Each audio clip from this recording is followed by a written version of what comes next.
Ramazan, mübarek bir ay. Rahmet, bereketke bay. Ramazan, mübarek bir ay. Rahmet, bereketke bay.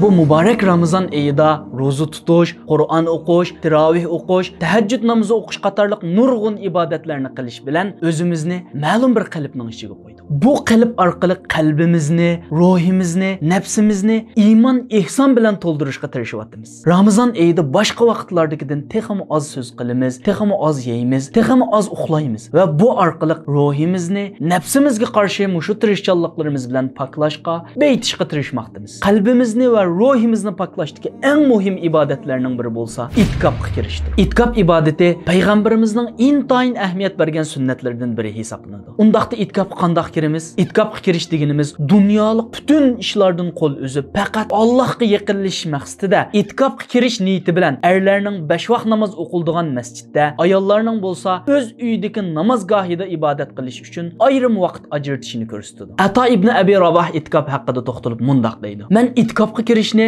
birining davlat raisining yoniga kelib, ishga oldidan hojatimni ado qilmoqchi qaytmayman deb turib olgan hojatman bir kishiga o'xshataman. Chunki itikofga kirgan kishi Allohning uyida o'ltirib, mening gunohlarimni afo qilmoqcha, mening gunohlarimni mag'firat qilmoqcha, sening uyingdan qaytmayman degan kishiga o'xshaydi." Demakki bu ulug' ibodat Allohning afo mag'firati va roziligiga erishish uchun Allohga yolvorib duo qilishni, Allohni aslab tafakkur qilishni, Alloh uchun xoli bo'lishni ko'rsatadi. Itikof haqida yana Shoh Valiyulloh Dehlaviy rahimahulloh mundaq deydi: "Itikofda inson farishtalik maqomiga yetish uchun asosiy qadamlarni oladi. Buning uchun dunyolik ishlardan, nafsining orzularidan voz kechadi." Shundoq qarindoshlar, nafsimiz bizni har doim havoyi havaslarga tortib turganlikdan qalbimizning Allohga bog'lanishiga to'salg'i bo'ladi. Shunlashqa nafsimizni kontrol qilish uchun Ramazonning oxirlarida itikofga kirish orqali ruhimizni, qalbimizni Allohga bog'lab olaylik. Uningdan boshqa yana Ramazonning oxirlarida Allohning marhamati bilan savobi 1000 oydan ortiq bo'lgan bir kecha bor. U kecha bo'lsa-mu Qadr kechasidir. Itikofga kirgan kishining uxlug'idan tortib hamma ishlari ibodat sanalganlikdan